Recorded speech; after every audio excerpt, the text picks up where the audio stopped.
जहां एक तरफ भारत से डील फाइनल होते ही श्रीलंका ने चीन को उसकी औकात बतानी शुरू की, तो वहीं दूसरी तरफ पाकिस्तान में लग गया है आपातकाल। और सबसे बड़ी बात यह है कि इस वक्त पाकिस्तानी सेना ने जिस तरह का रवैया दिखाया, वो रवैया बहुत ही गलत, और वो दिखा रही है कि किस तरह से पाकिस्तानी सेना खुद पाकिस्तानी जनता की भी नहीं है। इसके अलावा बहुत कुछ, आइए जानते हैं इन खबरों को विस्तार से। जब से दुनिया महामारी के चपेट में आई है, तब से छोटे देशों ने खुद को एक गहरे आर्थिक संकट में डूबते देखा है। ऊपर से चीन ने स्थिति को और भी गंभीर बना दिया है। स्थिति उन देशों के लिए और भी खतरनाक हो गई है जिनका चीन के साथ व्यापारिक संबंध था, जिनको ये उम्मीद थी कि मोटी कमाई करेंगे चीन के साथ मिलके। और ऐसा ही है भारत का पड़ोसी श्रीलंका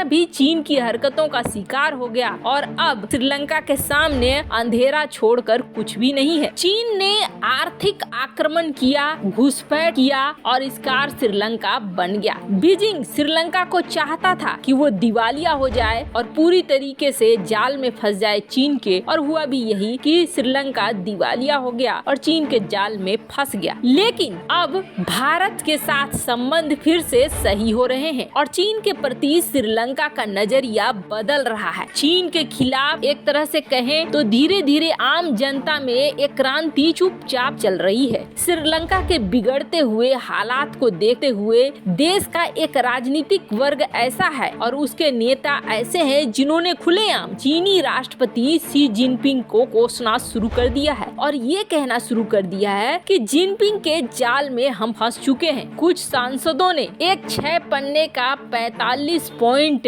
दिया है राजपक्षे सरकार को, जिसमें कहा है कि चीन के वन बेल्ट वन रोड नीति से बाहर आ जाइए, तभी हम बच पाएंगे। चीन केवल इस देश का इस्तेमाल कर रहा है। ये बातें जहां एक तरफ श्रीलंका के आम जनता के बीच चीन के खिलाफ आवाज बुलंद होने लगी है, तो वहीं भारत चुपचाप अपना काम कर रहा है यहाँ पर। और 5 जनवरी को चीन को करारा जवाब देते हुए नई दिल्ली और श्रीलंका ने द्वीप के उत्तर पूर्वी त्रिंकोमाली में अपने ऑयल टैंक फार्म विकसित करने का डील कर लिया। हालांकि ये काफी पहले से बातचीत चल रही थी, लेकिन नई सरकार के इसमें आने के बाद ही ये बिल फाइनल हो सका। अब श्रीलंका से चीन को आउट कर रहा है भारत और श्रीलंका को कई क्रेडिट लाइन भी दे रहा है। श्रीलंका में अब बदलाव की हवा दिख रही है, क्योंकि अब उसके सांसद भी चीन के खिलाफ खुलकर सामने आने लगे हैं और यही वजह है कि चीनी उर्वरकों को लेने से मना कर दिया श्रीलंका ने। हालांकि हर्जाने के तौर पर चीन ने रकम मांगी है, लेकिन अभी चीनी विदेश मंत्री पहुंचे हैं श्रीलंका मामला को सेटल करने के लिए। वहीं दूसरी तरफ ये जो स्क्रीन पर आप देख रहे हैं बर्फबारी, ये बर्फबारी कारण बनी है पाकिस्तान में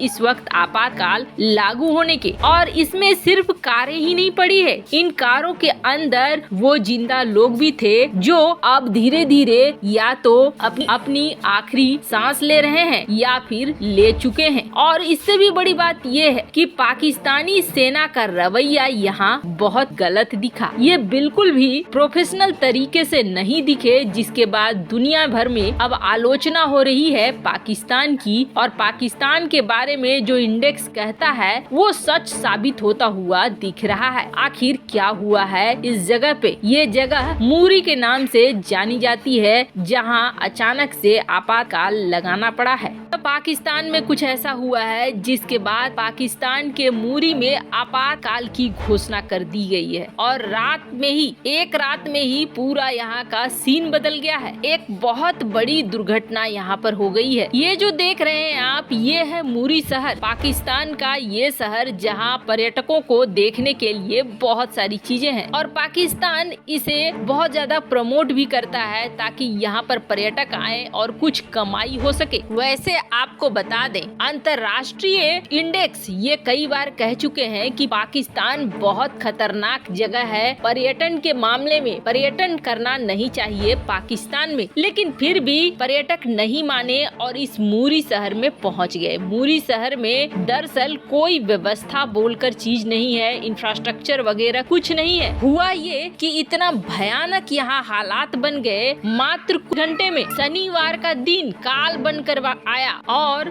10 मासूम समेत 22 लोगों को ले गया। इनमें ज्यादातर ऐसे थे जो कार के अंदर ऑक्सीजन खत्म हो जाने से मर गए। मुरी में हालात इतने खराब हो गए कि 10,000 गाड़ियों में वहां पहुंचे पर्यटकों को खाने, ऑक्सीजन और पानी की भारी किल्लत का सामना करना पड़ा। इस भयानक हालात से पर्यटकों को बचाने के लिए काफी देर तक कोई नहीं आया। अब ऐसी स्थिति हो गई कि मुरी तक जाने वाला हर रास्ता बंद हो गया। हजारों की संख्या में पर्यटक फंस गए और सड़कों में फंसे रह गए। अभी जो स्थानीय मीडिया खबर दे रही है वो ये कह रही है कि करीब 1000 कारें और भी फंसी हुई है। जो पाकिस्तान का पंजाब है वहाँ का मुख्यमंत्री अब तेजी लाने में जुटा हुआ है। और बड़ी बात ये है कि मुरी में 15-20 साल बाद इतनी बड़ी संख्या में आए थे पर्यटक। यहाँ तक कि अंतर्राष्ट्रीय स्तर पर भी अब बड़ी आलोचना हो रही है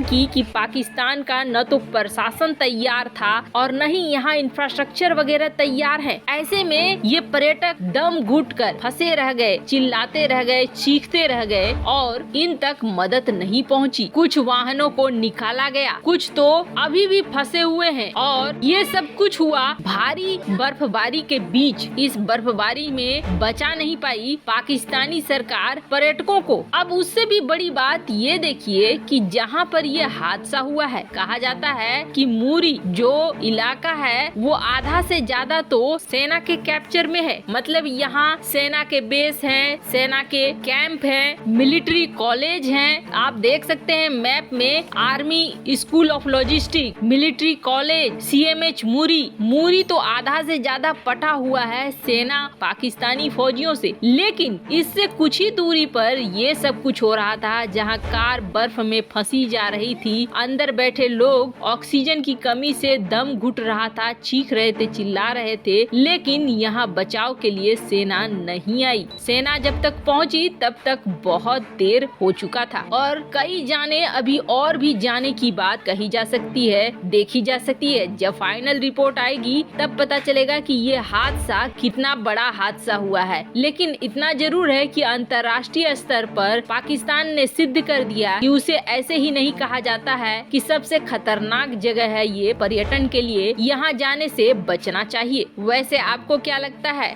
श्रीलंका और भारत की दोस्ती क्या चीन को बाहर निकलने पे मजबूर करेगी? कमेंट कर अपनी राय जरूर बताएं। जल्द मिलते हैं अगले वीडियो में नई खबर के साथ।